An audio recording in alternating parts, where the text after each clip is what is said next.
Welcome to the first Jay Center live stream after a disappointing loss to the Seattle Mariners in Game 1 of the ALCS 3-1. Um, it was not what we hoped it would be. Seattle was really reeling after, 15 innings on Friday against the Tigers, and they rolled out their D-level pitcher, and he absolutely dominated the Jays from pitch 2 onward. I'm Brock Beauchamp. Is Owen Hill and Mac. We're all from Jay Center. And let's start with you, Owen. What were your thoughts on the game? Yeah, I think depending on how the rest of the series goes, this could look like a really, really, really big missed opportunity. Um, I think they had Bryce Miller on the ropes really early. The George Springer leadoff homer, and then followed immediately by a 12 pitch at bat by Nathan Lucas, and then a walk. Two walks in that inning and didn't get anything else out of it. They let Miller really settle in. And you mentioned like the 15 inning game, all the travel, all their pitchers had just pitched. It could be a really big missed opportunity, especially with them getting to sort their bullpen and the rotation out going forward. Yeah, like it was definitely a game I was expecting at some point in this series, just not necessarily tonight. And like you said, it is a missed opportunity, especially with Miller. I don't want to take anything away from him though. Like he pitched an excellent game, but looking back now at that first inning, real missed opportunity there. And they just kind of got out of sorts offensively, and disappointing game one, and hopefully not one we look back on and look at as the missed opportunity in this series, but kind of putting us in a tough spot tomorrow. Gotta win with Trey on the bump. Yeah, I mean, that's a lot of pressure to put on a guy who's making is it his fifth start now? Is this his Yeah, fifth or sixth? yeah. Not Fifth many. major league start, I Yeah. think so. And yeah, thankfully it's going to be at home. So maybe that'll be, it'll be in a friendly environment, which could be helpful. But yeah, that's a big weight for a 22-year-old, 23-year-old to bear. Yeah, that's going to Absolutely. be go for it. No, I mean it's a lot of pressure for him, but you know what? He's rightfully getting that game two ball tomorrow. He's been their second best pitcher, frankly, next to Gosman. So I got confidence in him. We'll see if Schneider has confidence in him. He didn't have much with Gosman tonight. I guess that's probably one of the first things I wanted to talk to you guys about is um, where are you at with when Schneider took him out in the sixth inning? Yeah, that was that was the biggest thing for me, I think. Um, it seemed like a quick hook. The bullpen's fresh, so I get it. I get wanting to turn around Polanco, have him hit right-handed against Little. Um, at the same time, Polanco does kind of mash lefties from the right side. Um, and I think Gosman had looked good against him, especially using the splitter, like righty lefty. And Gosman kind of does get those reverse splits because of that splitter. So I kind of liked the matchup. And if it was me, I'm probably leaving him. Um, yeah, that was especially for it to like immediately burn them. I think that's one. It's a disappointing decision. If it worked out, John Schneider's a genius, and how many times has it worked out this year, right? Like, I feel like the pitching's not where we need to quibble. Like that's it's a tough moment in the game, but that's not why they lost. They lost because like Seattle pitched to Maddox after the first hitter of the game, right? Yeah. Um, Yeah, oh, go ahead. absolutely. And I guess like kind of where do you want that Toronto offense to go in game two? Because they've been getting rightfully lauded for putting the ball in play, making contact early. I think they only struck out like four times tonight. So but there needs to be an adjustment made. So it'll be interesting to see what they do tomorrow here in a real big game. Yeah, they Yeah. did So the strike biggest out thing for me four tonight, times. yeah, four times. So that's what the Jays have done all year is they don't strike out. But what was different tonight, to me at least, is they weren't seeing pitches. They like it seemed like they were eager to put the ball in play and jumpy to put the ball in play. Like there wasn't that patience to put the ball in play on a good pitch to hit. Like the stick to itiveness and like fouling pitches off kind of disappeared tonight. Seemed like they were behind in a lot of counts, and there was a lot of, I think the Bryce Miller fastball gave them a lot of trouble. There was a lot of pop ups and flyouts. They were underneath everything. I think the fastball was spinning super hard, and there wasn't not really an adjustment made at any point to get on top of that fastball. You know what I mean? So I think tomorrow. Yeah, and No, go for it. Go ahead.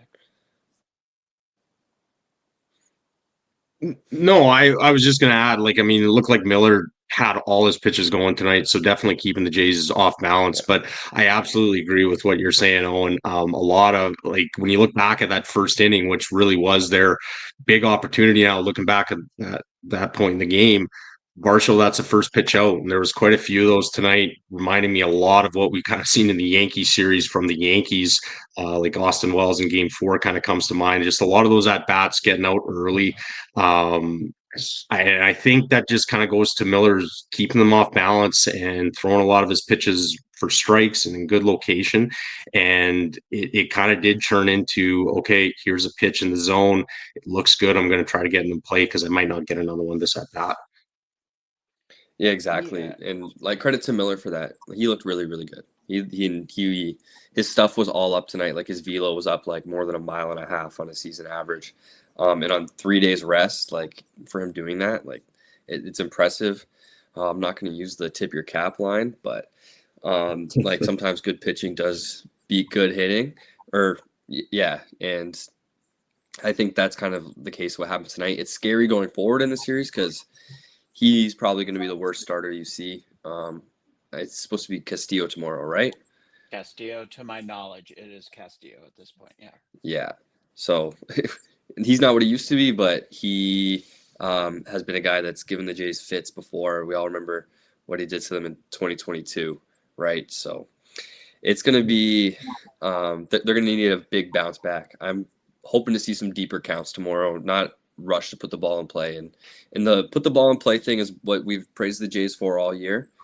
But it's really not just because you don't strike out doesn't mean you had a good at bat, right? Like you can have a really empty at bat if you get out early, and they got out early a ton tonight. Everybody did it. Yeah. Well, you can go too far the other direction, and I feel like the Jays did that tonight. Exactly. Luis Ariz is a great example of this, where he was a really effective hitter when he was walking 7% of the time, somewhere, which is, below average or what have you. But then this year, he just stopped walking. He just started making contact on everything, and his contact rate, which was already absurdly high, jumped up in the 90s or something. And, superficially, that sounds great, but that extra 5 or 10% of contact is terrible contact. It's pop-ups to the infield, it's ground balls, 75-mile-an-hour ground balls. It's balls that have an expected batting average that are just going to be terrible. And if you look at the Bryce Miller's pitch chart here, what's he got? 8-ish called strikes that were in the middle of the zone, and then the Jays were making contact on pitches that just weren't really, they weren't good pitches to make contact. Those are the pitches where they should have been laying off, and instead they were putting them in play. Miller got just about the same amount of ground balls as flyouts, but I feel like those flyouts, they were not impressive flyouts. They were Pop-ups. Yeah, pop-ups, sub 100 expected batting average type balls. Yeah. I just seen and I think C Hill put in the chat here that Seattle pitched to Maddox after the Springer home run, which is completely believable. But yeah, it just kind of goes to what we're talking about here. Yep. I think Seattle finished with exactly 100 pitches, which is kind of bonkers in a postseason game. Yeah, it took him 99 pitches to get 27 outs after that Springer homer. Insane. I think just going back to that point about Luis Ariz, I think like the poster boy for being the opposite of that is Vladdy. Like he so many times like we get on Vladdy and we're like, oh, we're taking fastballs down the middle early in counts. But it's because he's got a plan. He's looking Mhm. for like a certain pitch. He's looking for something to hit. He's not going to get himself out just because he can make contact with a pitch on the black or a pitch that he doesn't want to hit doesn't mean he can put good contact on that, right? And when Vlad's clicking and he's at his best, he like takes a lot of hittable pitches, but the pitches he does swing at are the ones he does damage on. And I felt like tonight we were back, and Vlad was the one guy who did hit the ball hard a couple times. But I felt like, especially later in the game, when it kind of like the Jays were stifled, it kind of looked like Vlad was back to that jumpy approach. And I think the offense kind of goes as Vlad goes, and Vlad kind of goes as the offense goes. And I think he is the guy that can get them out of that in a heartbeat with one swing. At the same time, I think tonight he was a part of the problem just as bad as anybody else, right? Yeah, and I think for the most part, and maybe this is just me being optimistic moving forward, but game just kind of got away from them, right? Fourth, fifth inning, Miller kind of settled in. He started pitching a bit better than Gosman, and guys are just gripping the sticks a little too tight. They're trying to be the guy to step up and put another run on the board. So hopefully we'll see early, I think, tomorrow what their approach will be against Castillo, but let's hope it's nothing more than that. But yeah, you need to be better at the plate tonight, or this is going to be a short series. Yeah. Yeah, one thing to loop back to Gosman, both of you were talking about him having a quick hook. I was actually kind of surprised the other direction because I've been watching almost all the postseason games this year, and everybody's getting pulled in the fourth or fifth. Almost, it's very rare. Like, Scooble went six or seven, but almost everybody else. And when the lineup flipped around back to particularly Raleigh, I was like, I get it. I get leaving Gosman in here, but this is playing with fire. You're gonna start seeing, especially Raleigh, a third time, and sure enough, just as I was thinking that, he launches a ball about 500 feet. And with arrested pen, I totally get just letting Gosman go a little bit deeper, but then who walked after Raleigh in the sixth? I'd have to look it up. The walk, But anyway, yeah. Polanco, right? Yeah. Or no, Was it Polanco? Polanco was the No, four. Polanco Oh, was Randy, turned or not around. Randy, Julio. Yes, Rodriguez. Yes. Yeah. And so I was just a little bit surprised. It was a little bit more old school pitching, which there just isn't a whole lot of in the postseason anymore. Yeah. Yeah. Would you have gone to Little again and like turned Rally around? Like, I don't know if I like that matchup at all. I don't think there's a matchup I really love with Cal Rally, No, that's the obviously, but thing. Yeah, with Raleigh, it's like, what are you gonna do? You just try to mitigate the damage he's gonna do, and if if Raleigh's hitting a solo shot on you now and again, that's just price of admission, right? Um, mhm.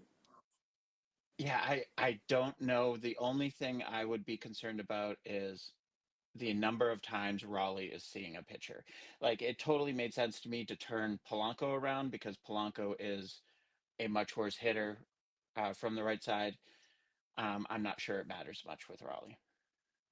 Yeah. So the one thing I saw on the broadcast is 9 of the 11 pitches Gosman threw, Raleigh were splitters. So that's obviously the game plan. Um, he had him, it was like 1 and 2, and he had thrown 3 splitters.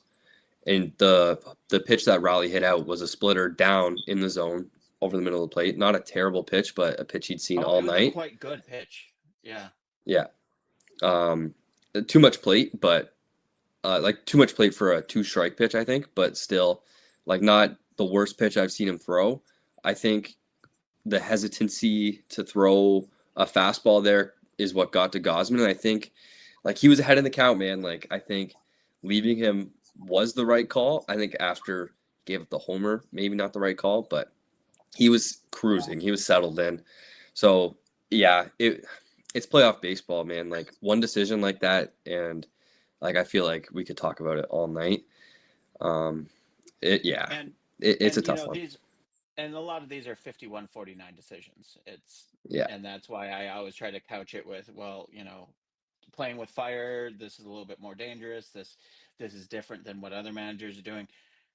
I mean, it could have gone so much worse had you put in somebody else. If you put in Little earlier, I just checked Raleigh splits. He absolutely destroys lefties, so you're not going to put a lefty in there. But then Polanco's, coming up two batters down.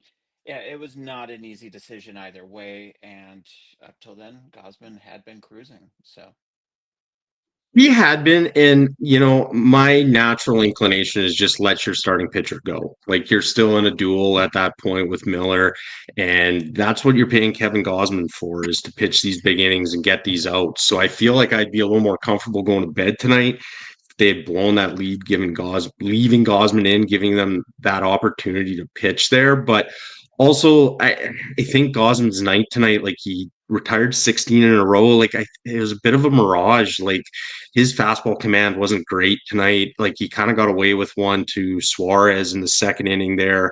Could have been a lot worse. And Naylor, I think in the fourth or fifth, there was a couple fastballs just got too much of the plate. So the Raleigh home run almost felt like a accumulation of finally getting bit for something.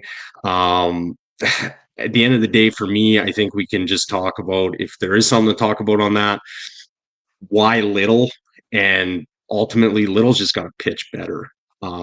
He gave yeah, up a he does. base there, and that leads to a run, and that's the ball game, and that's stuff the Jays have done all year, preventing those bases, preventing those runs. Little comes in, throws three Plinko balls to Kirk, and now we're losing in the game. So, Yeah, uh, he was just you know, spiking the balls 10 feet in front of the plate, and Kirk is bouncing all over the place trying to get to him. Yeah, you're absolutely right. He just needs to do better than that. yeah, and like Schneider's been great this postseason. Has been really good all year with his decisions and stuff like that. There's a lot of things that could have went wrong in Game 4 against New York, and they all kind of worked together, and they got that win and won that series. So, I think it just Little's got to be better in that spot. You're coming in, you need one out, you got a guy on base. What are we doing? We got to be a little more in control there, and he's been dancing with that all year, and kind of bit him tonight. yeah, Yeah, 100%. speaking The of last thing I wanted to touch relievers, on, oh, go ahead. Yeah. no, the last thing I wanted to touch on the pitching side was kind of like what are we concerned about? For Anthony Dominguez, stuff was down, like he wasn't throwing as hard tonight. Two walks. He didn't look sharp. Like that's your best reliever, and he gave up. He I was part of the was problem too. Gave up a run, kind of the that dagger. that was my next note. Yeah, is not only Yeah, Dominguez but also Varland. Varland yeah. just didn't have his good stuff. A lot of it was flat, and he kind of seemed to settle in as the inning went along, and then he had some absolutely nasty breaking balls to strike out someone. But Um, he gave up the you know 3 inches from a home run, and then he was just throwing fastballs 6 inches out of the zone, just really non-competitive stuff. And it was a pretty unimpressive outing from Blue Jays relievers. But if you looked at the box score, you wouldn't really get that from it. Like they managed to kind of wiggle through it and get around most of it. But yeah, it didn't leave you with a good feeling after having watched it. No, it didn't. And I mean, like, that's something we can think about heading into tomorrow. Like, what do we feel good with coming in behind trade tomorrow? Um, not a lot's looking very sharp down the bullpen tonight. And maybe that's why I'm kind of lingering on the Gosman decision a bit because that game just changed as soon as he came out. Just the tenor of it. Little comes in. We talked about him throwing some pitches in the dirt or whatever, but Toronto pitching just never had control of the ball game after Gosman left, That and is true. that's kind of how it felt. Kind of got away from them a bit too. Yeah, that's a really good yeah, point. It did kind of start coming off the rails when Gosman left. But again, the box score doesn't really reflect that, and it's interesting. They No, managed to limit damage, but it was pretty ugly at times. Yeah, and that's kind of how they've been doing it all year. Like it's not always the prettiest when the bullpen comes in. Like Brendan Little But this has time been it wasn't making Hoffman. everyone. He was fine. No, exactly. Like Brendan Little's been making people pull their hair out all year, Yeah. and you look at the numbers and you're like, he's got the best whiff rate in baseball. Like he's got a sub 3. Like he's been nasty. And Yeah. it's the same thing. Like even Sir Anthony, like too many walks. Hoffman, we know the struggles. We don't have to dig in on that too much. And Varland's been getting touched up lately too. Like those are, I just listed off your best relievers, and I don't think anybody feels 100% safe when any of them are in the game, right? Which is No. it's a tough formula to No. win with, especially in the playoffs.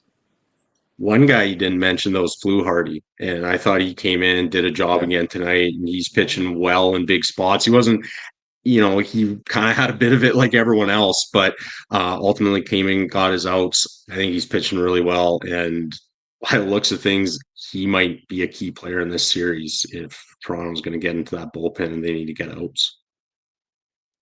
Yeah, and that's gonna be interesting with Trey on the mound tomorrow, right? Because the book's out on him. Seattle obviously hasn't seen him, and that's the whole point of Trey Savage right now. Is if you haven't seen him, he's nasty. But the book's out. They know exactly how he's going to attack everybody, especially their lefties. They know that it's fastball splitter, and then the righties are going to see the slider. Um, if you have to get into the bullpen early tomorrow, because God forbid Trey, uh, like clock strikes midnight on Trey a little bit, which like the Seattle offense can get to you quick. Like they have a lot of guys who can hit for power. So I think the bullpen is looking like a little bit of an Achilles heel through one game of this ALCS. One guy, and it just kind of came to mind, but one guy I'm interested tomorrow, like you said, God forbid something does happen for Trey. But, even if he goes 4 or 5, is that a game where we see Bassett tomorrow? Potentially. His home road splits are so crazy this year. I don't think you want him pitching at Safeco or whatever it's called now. Is tomorrow a possibility for Chris Bassett? Potentially, I think Chris Bassett's got to be he's got to be ready whenever. I think, especially if he's going to be the bullpen guy. I think T-Mobile might be kind of like in Seattle might be kind of a good spot for Bassett That's what because I was thinking as well. when he gets Yeah, touched it up, is it's a the better homer. park for sure. Better pitcher's park, like be able to limit damage, give up those long fly balls. That's why I like Scherzer there when we get to game 4 because Scherzer gets hit by the home run or he gets hurt by the home run. And I think T-Mobile will hold that better than, well, certainly hold that better than Rogers Center would. Yeah. Yeah, that is an interesting aspect of putting somebody like Bassett or Scherzer out on the road. And if that's probably the best place for Scherzer to pitch if you're going to pitch him, because he's Mm-hmm. been around for 100 years. He's not going to get rattled by anything, and that park probably plays better for him personally than Rogers does. Yeah, When I I would seen agree that Max 100%. made the roster, when I seen that Max made the roster today, like I was ecstatic. I instantly thought game 4 is a great start for him. And look back at the things we were talking at the start of the year, like, hey, if we can get Max Scherzer an opportunity to start a playoff game, no matter what happens before that, we'll take that.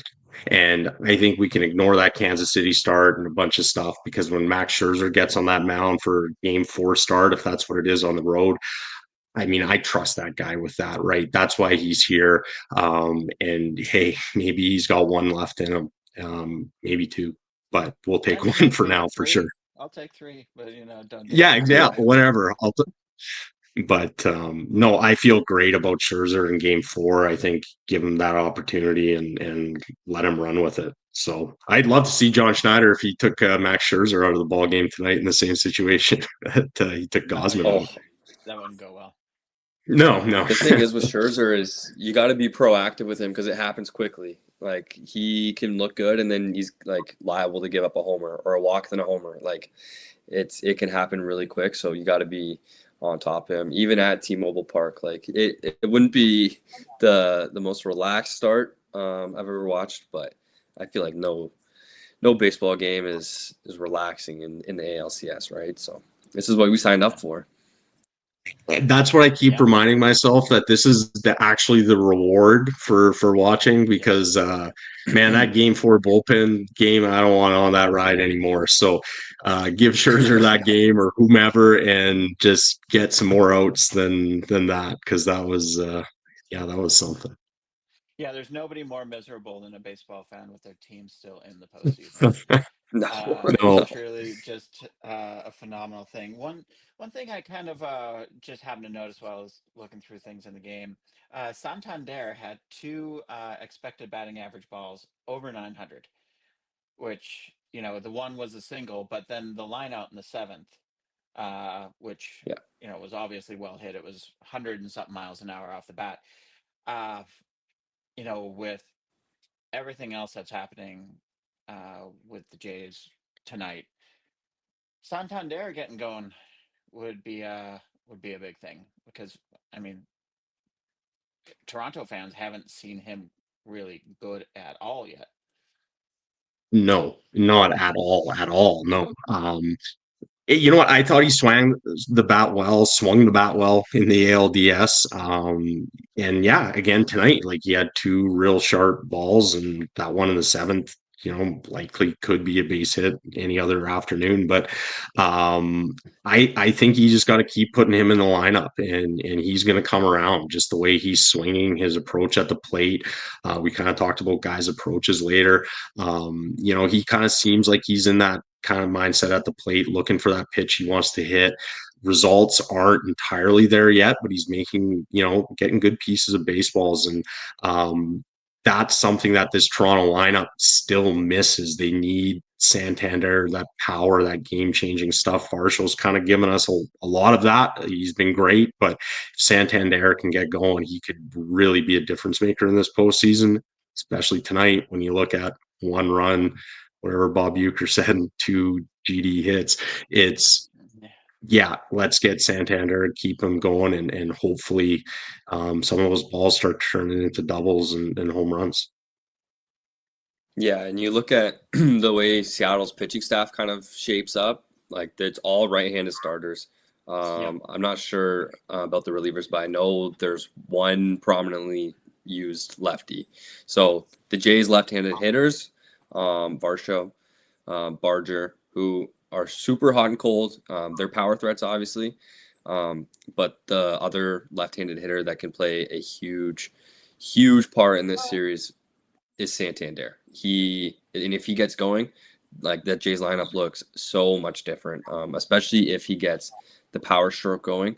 The singles I'll take, and the hard hit balls at outfielders I'll take. Especially based on what we haven't seen from him this season, right? So if he starts to like hit those balls out, man, hit them over the fence. I know it's a lot to ask for, but he's a guy that can do it, and him doing that would like make this series feel a lot different. Yeah, because Yeah, and I'm just kind of treating him almost like Yasevich at this point. Like, whatever happened this year, obviously with Yasevich, he wasn't going to be pitching in the majors in April or May. But Santander, whatever they've gotten here, they're on the playoff roster. They're playing their best baseball they have all season. They're contributing. Santander is kind of in that unfortunate spot where he needs reps, but you're in the playoffs and can't really afford to give reps. But he's swinging the bat so well. I like his at bats. I like his approach at the plate. You just hope things are going to happen and fall into place. yeah, And because he what had a did good he game he tonight. I bat don't want to eighth? talk like he wasn't having a good game. Did he bat eighth tonight? Is that where he was, or seventh? Yeah, he had eighth. Eighth. Yeah. Yeah. I mean, it's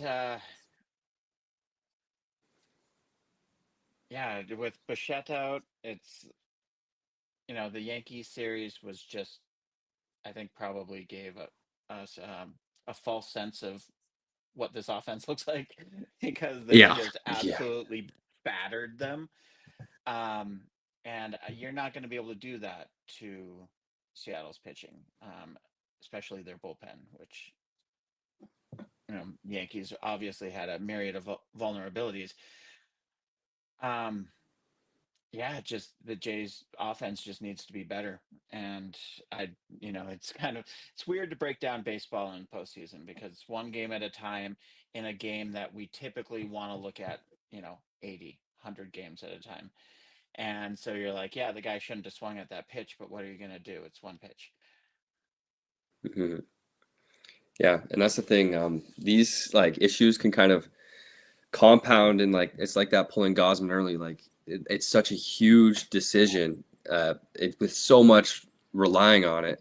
Like, and in the regular season, we don't lose a lick of sleep over that. We can go, it No. could have gone either way. But tonight, maybe you pull him a little bit earlier, you don't get burned. Maybe you let him go, you don't get burned. Like it's still 1-1. We're Yeah. playing a 12th inning right now. Like Yep. you never know, and that's the thing with baseball, man. Like it's a large sample sport forever. Like you get burned for having takes, and then the playoffs October rolls around, and suddenly all these takes come to fruition, and everything matters so much more, and the microscope Yep. is on, and yeah, and it sucks when you're on the wrong end of it. Yeah, it does. Especially, there's so many times in the postseason where you can do everything right and still lose. Yeah, And I'm not saying the Jays did that tonight, but it wasn't that far off. I mean, Seattle threw a guy who in August and September of this year had an ERA around 5.3, something like that. I mean, he had just been atrocious down the stretch. And he just came up today and he was his best self. And yeah, that is one of those things where uh, Seattle went into this game with their backs up against the wall. And then this guy who had sucked basically for like 4 out of the 5 months he pitched this year just hurled the gem. yeah. Yeah, and you just can't be beaten by guys like that in the ALCS if you want to win the World Series. That's kind of what it boils down to. And I I thought Bryce Miller pitched a great game. I think he's probably a better pitcher than his struggles late in the year indicate. But ultimately, you've got to do better offensively.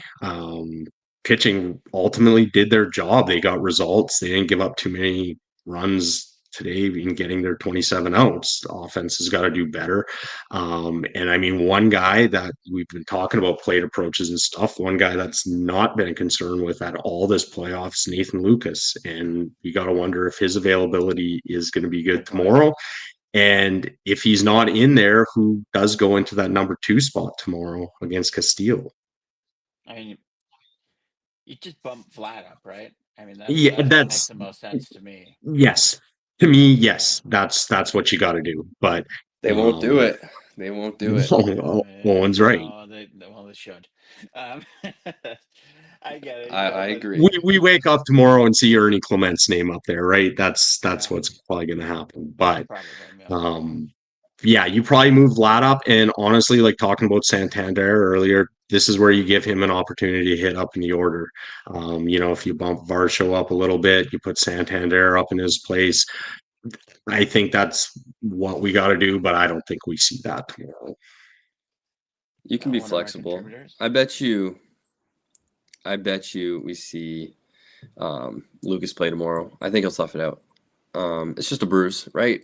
Right. I think obviously I'm not a doctor, but I think we see Nathan Lucas tough it out and play. This is a guy that has grinded to be in this spot. Like he's a 30-year-old rookie. He if he can walk tomorrow, he'll be playing. And Yeah, I that's the mean, guy I want I hitting second right now. I think there's a good chance he'll be in the game, but he that was ugly. That fall went right off the Yeah. top of right off his kneecap. And question isn't whether he's tough enough to get out there and play. He is. He's obviously shown that. It's whether he's healthy enough to be good. I mean, Yeah. that's the thing is Yeah, so many times athletes will undermine themselves, frankly, because they're like, "Oh, I can get out there and play," but Nathan Lucas isn't good enough where 80% of Nathan Lucas is better than your alternative. And that's really where, you know, sometimes it's just better to sit And I've seen it with Yeah. so many players over the years where it's like, you know, they're just terrible for 2 weeks, month, and then they're like, "Oh yeah, my hip's been acting up or my knee's acting up," and you're like, "Why didn't you go on the IL? You should not be playing. You have a 440 OPS.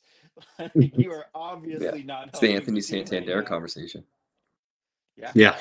yeah. Yeah. I mean, yeah. I mean, shoot, what did he have? A six something? Nope, was even in the 600s. It was terrible. Yeah. And given his defensive Negative profile, he value needs to player. hit much higher than that.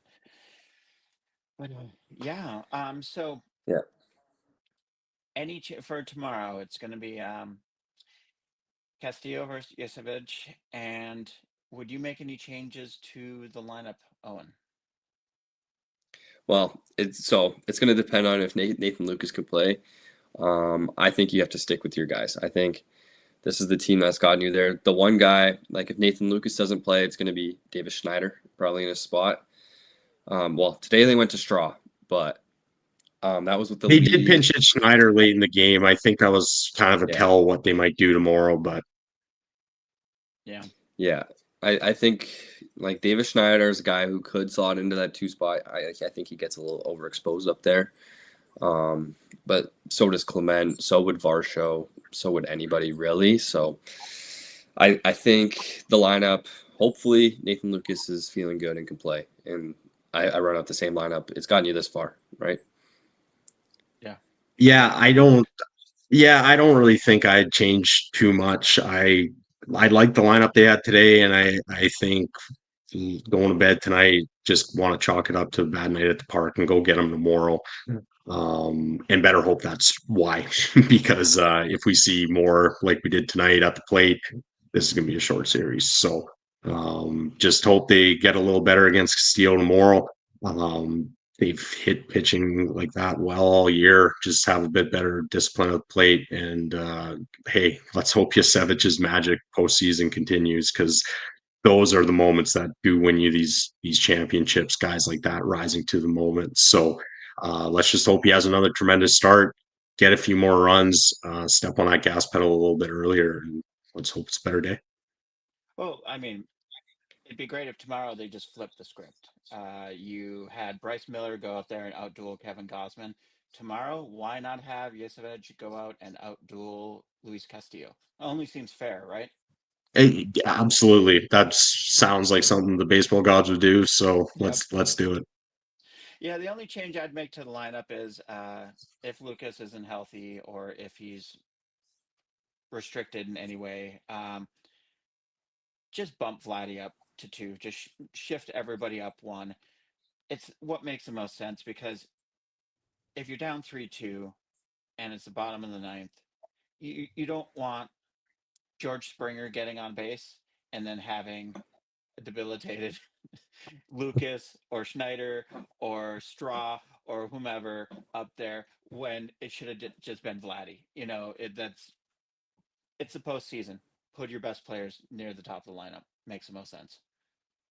I completely agree, Brock, and I really hope that's what we see tomorrow, because, yeah, just get Vladdy more at bats, get your Yep. best players up there. You could probably make an argument he should already be up there, but do that tomorrow, and you got to get runs tomorrow. You got to put your best offensive lineup out there tomorrow, and that Yeah. starts with getting your best players the most at bats you can. Okay. You don't have to Well, convince go. me, but you're not going to be able to convince John Schneider. I promise. I know, He's I going to know, be I hitting know. third no matter what, which I disagree with. But Vlad, Yeah. like, I think if we look at his career numbers hitting second versus third, like it's an absurd difference, which like shouldn't be a thing, but he's just been so It, much better hitting third. Like that's when he turned it around last year, and had that unreal second half is when he started to hit third. And then it happened again this year, and at some point, I think if a guy's comfortable there, you gotta let him be comfortable there. Even like there's nobody else I want hitting second. There's not really in this lineup right now. Like Bichette would be the guy, and Yeah, I like mean, he's if the Nathan obvious Lucas has guy. to come off the roster, if Nathan Lucas has to come off the roster, then maybe we can get frisky and get a Bo Bichette on there. Um, I don't know. Like we're just spitballing here, but So yeah, it's it's a going to heck be of a Vlad in the 3 spitball. spot. Yeah. Yeah. Yep. Any last comments before we log off for the night? Yeah, what's the formula for the Jays win tomorrow? You savage shove, Sure. lineup turning around? I think it's got to Fine. be a savage shove, like it does. But yeah, I mean, offense got to be better, and just I think just see early, like we'll know early what their approach is at the plate if it's any better than it was late in the game tonight, kind of third, fourth inning onwards, and just yeah, everyone's gonna have to be better to make this a series to go to Seattle. Yeah. I would think Yesevich, he just needs to hold his own. I don't know if he needs shove. I don't know if he needs to go out there and dominate. If you could get 4 2/3 out of him, five, I would not try to push him any farther than that. Mm-mm. But Castillo's a good but not great pitcher at this point, and the Jays just simply need to put up a 3 or 4 spot against against Castillo. That's probably going to be the winning strategy. Is Yesevich just pitches well enough, 5 innings, 2 runs or whatever, and the Jays just need to score. Yeah, I think Yeah, Jays. I think they got to be winning by the time starting pitchers come out of that game tomorrow, or else it could get ugly Yeah, quick. yeah, that is one thing. Yeah, I mean, the Jays bullpen. It's good, but boy, you don't ever feel good about it being good, do you? no, that Yankee series taught me there is absolutely no lead that I am comfortable watching that game with. So, yeah, I guess, and you're right, Brock. I don't expect Trey to shove tomorrow, but I mean, just in neither. the sense, kind of what we've seen from Gosman tonight, just similar to that, and I think we'll get it. He's pitching well. Um, Gosman, I didn't see the numbers or anything after, but didn't seem like he threw his splitter as much as he did in the ALDS start. So maybe just leaving some more opportunities for Trey to kind of lean on that pitch tomorrow against the Seattle lineup. But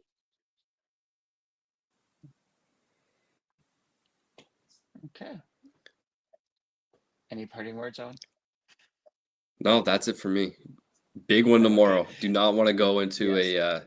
like a 2-3-2, No. having lost both at home. So this is No, that's just uh brutal.